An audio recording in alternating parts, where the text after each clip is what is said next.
I would like to talk to you today about your circle of people you hang around.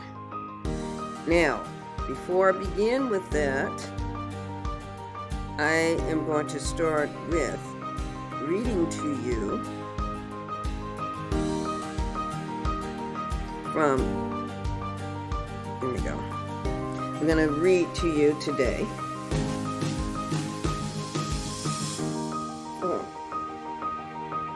Psalm 1. And I'm going to be reading from the King James Version of this. And then we're going to expand on this and how it relates to who you hang around. All right?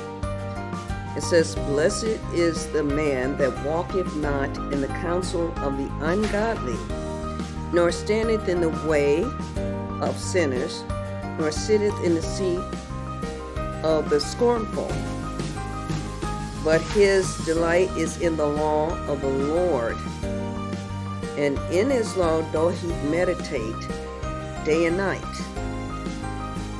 And he shall be like a tree planted by the river of water, that bringeth forth his fruit in his season. His leaf also shall not wither, and whatsoever he doeth shall prosper. The ungodly are not so, but are like a shaft which the wind driveth away. Therefore unto the ungodly shall not stand in the judgment, nor the sinner in the congregation of the righteous. For the Lord knoweth the way of the righteous, but the way of the ungodly shall perish." Okay, I'm going to bring to you today about your circle of people you are around. Now, you may have heard of the saying before that you are most like the 5 people you are around. The 5 main people you hang around is what you're going to be like. So be very, very aware of who your inner circle of people that you hang around. If they're broke, if they're contented, and you don't want to be that way, don't hang around them as your main people that you hang around. Now, people that are not the way you want to be, I'm not saying disown them. I'm not saying dislike them. I'm not saying anything of that nature. There's a such thing as loving people from afar. And sometimes that's what you got to do. Because if they're just not the right type for you to hang around, there's some people you just got to snip away. Snip. They may not understand it. One time I was out trying to make ends meet, so I had a little odd job delivering papers. This dog peed on my papers. Snip! Little grunt. This was a long time ago, but anyway, we got to be careful who we hang around. We got to be very, very aware of the people that are our inner circle need to be the way we want to be. If they're successful, if they're positive minded, if they got dreams, goals, ambition, focus, those are the people I want to hang around. If you're married, don't hang around people that are filing for divorce. Because guess what? Eventually you and your spouse will be filing for divorce. And the reason I say that is I believe in my last marriage, and of course until my husband passed away, we had a good marriage. You know why? Because we hang around people with good marriages. Our inner circle were a bunch of folks that had good marriages, and that's who we hung around. And our marriage was good. We had a beautiful relationship all the way down. I'm not getting into details of some of the stuff we did, but we went on dates, okay? Spouse, if you're married, go out on a date. Even if you go for a walk in the park or something, go on a date. Put some coins together and eat in a nice restaurant once in a while. Go watch a nice movie together, or go watch a play, or whatever you guys like to do. Maybe you like to go to a sport event, maybe a good football game when the football season is here. I like basketball, but maybe you two like basketball or whatever. But that's not what we're talking about today. What we're focused on today is be aware of your surroundings, be aware of the people you're around. Now, of course, when we're reading Psalm is in relations on the spiritual realm, but it can be applied to any area of your life. Okay? And let's break it down. We're going to start with the very first verse, the very core of this. Okay? And when we're talking about counsel, that, you know what that involves? People talking, trying to advise, trying to guide. Now, let me put it this way. If you need help on your budget, don't counsel with somebody who just filed bankruptcy. If you need help in your marriage, don't counsel with somebody who's filing a divorce with their spouse. And if you want some tips on being healthy, don't talk to somebody who has health issues due to their poor diet habits. Okay, and I could just go on and on and on. And then when it talks about standing in the way of the sinners, it's like hanging around people. If you don't want to smoke cigarettes, don't hang around a bunch of smokers. If you're a non-smoker and your inner circle is a bunch of people that smoke, guess what? Eventually, you're probably going to pick up the cigarettes and smoke them yourself. Seriously. If you want to quit smoking, find you a bunch of non-smokers and just be around them and be around them and be around them, and you will probably eventually stop smoking. Because that's exactly what I did. When I was hooked to cigarettes, I wanted to quit so bad. So what I did, out of respect, I would not smoke around people who didn't smoke. Even if they were in my car. I wouldn't smoke in my own car when they were sitting in my car. They didn't smoke. And I hung around non-smokers for a long time, and I became a non-smoker. I actually was able to cut the cigarettes completely loose. I don't miss them. And I don't even want people around me now smoking. And not only that, you're not allowed to smoke in my house or my car. Or my truck. No. No. And it's because you got to be around people that are the way you want to be. That's what this whole thing is about. Okay, let's break it down some more. And when it talks about seat of the scornful, let me explain. Let me break that down for you, okay? When you're sitting around, you're making yourself vulnerable to your environment. So you might as well sit around people that are going to talk the right talk, the right stuff. Not people that are going to ridicule you. Not people that are going to... And you see, when I was young, I used to be around people that put me down. You hang around people to put you down, guess what? Your self-esteem will go down. And what's dangerous on that, if you're single and you got low self-esteem, you're being vulnerable to get into a domestic violent relationship. Okay? People get a domestic violent relationship because of low self-esteem. And that goes both for the abuser as well as the person that's being abused. Okay? That's poor self-esteem. The abuser think the only way they can get authority is by being very forceful. Verbally, physically, or both. And mostly physically. I used to be that girl with the black eye on the end of the bed. I know, because I've been there and done that. It's very important to believe in you. And I'm going to tell you, take inventory of your skills. If you take inventory of your skills, you're going to find something that you're good at. You're going to find something that you're gifted at. You might have heard me say that I can sing. Yeah, I can sing. That's one of my gifts. I can do comedy because I can throw my voice all kinds of ways, And, don't be afraid to embrace the gifts that God has given you. God has given all of us gifts. We're good at everything. I mean, not everything, but we're good at something. Now, on the other hand, if your car breaks down and you're having some major mechanical problems, I can't help you. Maybe financially, possibly, but not to get in there and fix your car. No, that's not my gifting. But I know people, even my abusive husband back in the day was very gifted with being a mechanic. That was his gifting.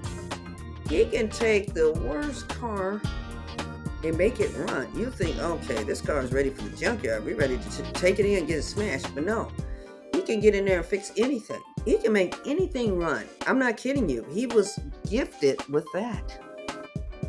I mean, I don't know how I discovered it in between the beatings and so forth. He even tried to kill me at one time. But that's another subject, all right? He's gone, and, well, we ain't going to say where he went to. I just don't think when I pass away, we're going to be in the same place. Anyway. Now I see why the Bible says, be ye not equally yoked with unbelievers. Anyway.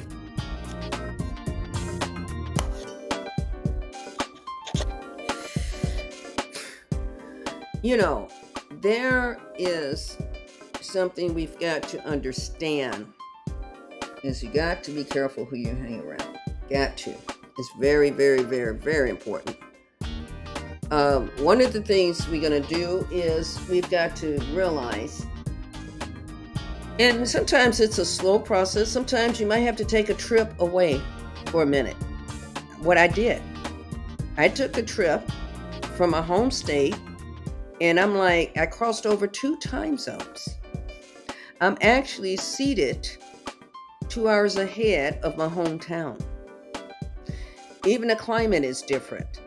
Even the driving is different. They drive like they're crazy in some states, and they drive like they're nuts in others. I don't know which is worse. I just get out there and do the best that I can do. Okay. Let me put it this way. I did not get my license let me disclose, I did not get my license at Amazon. I know Amazon's going to choke me for this. Amazon got good stuff. I bought a lot of stuff from Amazon that I've been pretty happy with. And I bought some stuff from Amazon. Anyway. And of course, in this second verse, now this is on the spiritual realm. And I'm going to say this. It's important to have some type of a spiritual life. Now, of course, I'm a believer. I'm a Christian. That's what I choose.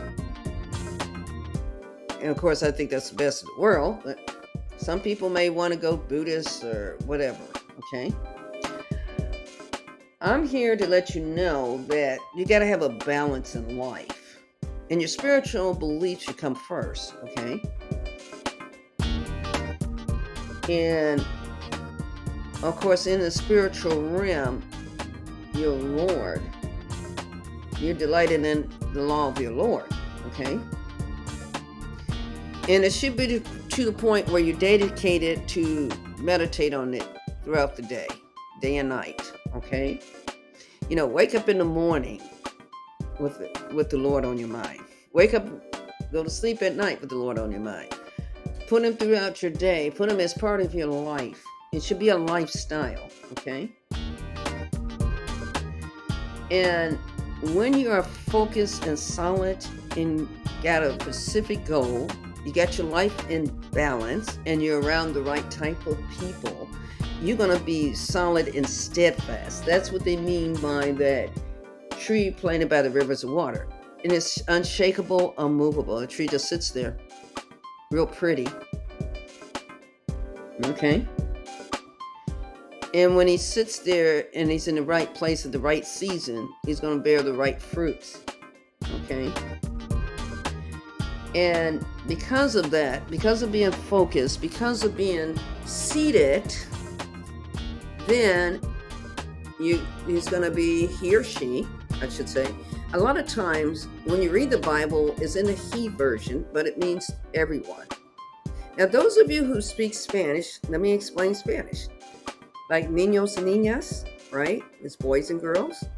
But when the kids are mixed, they say niños. which is the masculine form, but that includes the little girls as well as the little boys. And they're all super cute. Okay. But the thing is, when you see the Bible written in masculine form, it does not exclude women. Women, we're part of it too. It's talking to a whole group of people, and it could be mixed. But yet, it does take on the masculine form. So don't get confused on that. When you say, though it's law, though he meditate, it means her too. Okay? And like the scripture about what a man thinketh in his heart, so is he. That's everybody. What a man thinketh in their heart, so are they. Okay? So let's not get that twisted. All right? So I thought I'd bring that up. Okay? Now, when they refer to the ungodly, they're referring to people who don't want to follow into God's footsteps. And it's just like people that are around you who don't want to follow into the pattern of success. It's like poison towards your journey. So you got to be very, very careful. Very careful. What do you do with these people? You love them from afar. You love them from afar. But you got to keep your day full of activities so don't be productive. You got to be full of activities that are going to make sense, that are going to get you from point A to point B. And you got to know what your point B is. You can't go from point A to point B if you don't know what your point B is. Okay? You can have a simple goal. I'm going to get rid of this nasty taste. You know how you wake up in the morning sometimes, you get that nasty, rotten taste in your mouth? You might have a simple goal. Okay, I'm going to go in there and I'm going to brush my teeth and get that nasty taste out. Put a little mouthwash in there. Boy, you have reached that goal. And that's a little goal. And it's an important goal. Because you don't want to go out the house with that nasty taste in your mouth, which means your breath gonna stink until you brush your teeth and rinse your mouth. Okay? You should drink some coffee in the morning, some energy drink in the morning. Hopefully my brand.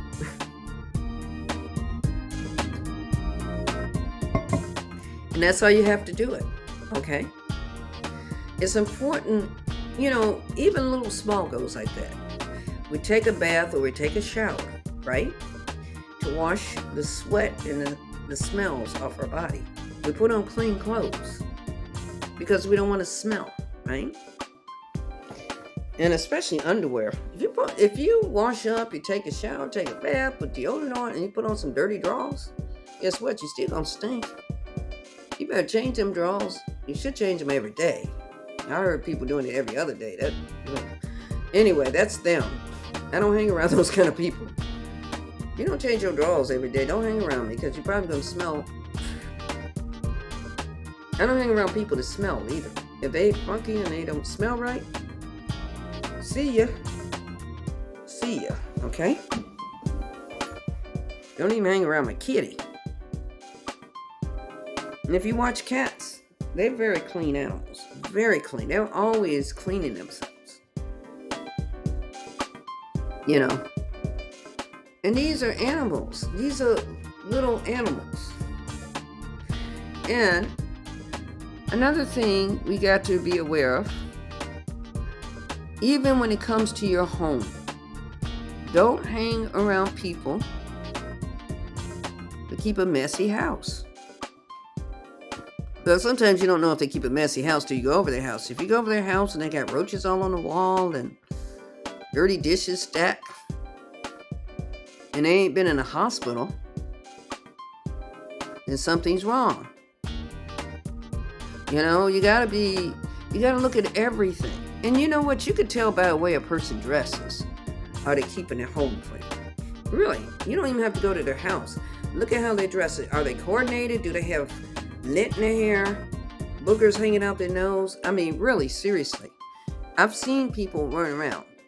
I know one time I was taking a bus somewhere. This was before I had a car. There was a guy that got on the bus. He had 3 roaches on the back of his coat. And then there was one lady that got on the bus one time, and she stunk. She was reek. Woo! That's why I'm glad I got a car now. I don't have to deal with that no more. Especially that guy he had 3 roaches. I mean 3. Not 1, but 3. I wonder if all 3 of them look about the same size. So maybe that was Mama, Papa, and their adult child. I don't know. But I mean, that's probably going to stick with me for the rest of my life, you know. But needless to say, be careful who you hang around. Okay? Be careful who you hang around. If you're in a car, don't hang around people to be on the bus all the time. No, I'm serious. If you want to live in a house, don't hang around people that live on the street or a roach apartment. Okay? Seriously. Now, I don't hang around people that are on welfare because I don't want to go back to that state.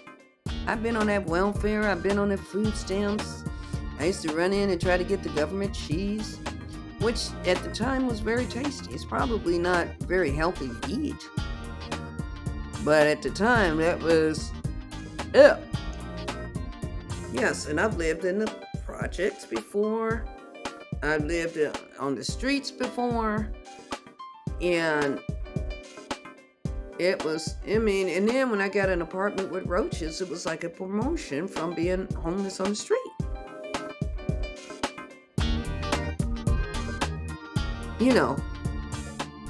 And then, of course, now, thank God I don't live like that now. But it's a matter of who you hang around. Sometimes you got to pull yourself away from a social line until you find the right people to hang around. It's better to walk alone than to hang around the wrong folks. Okay? Really, seriously.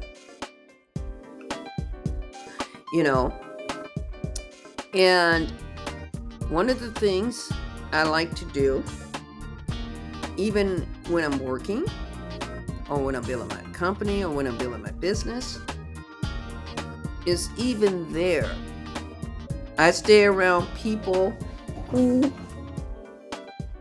are building their business, who are working like they're supposed to work, who are focused.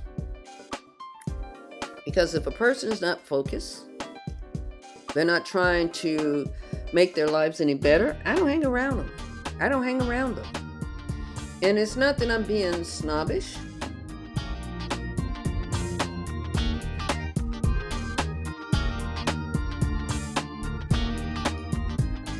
I'm not being that way. Absolutely not. So it's important that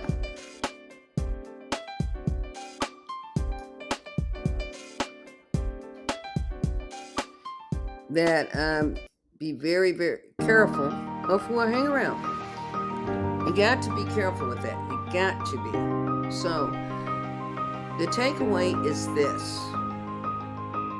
I want you to take an inventory of yourself. And I want you to write the 5 people that are your closest inner circle friends.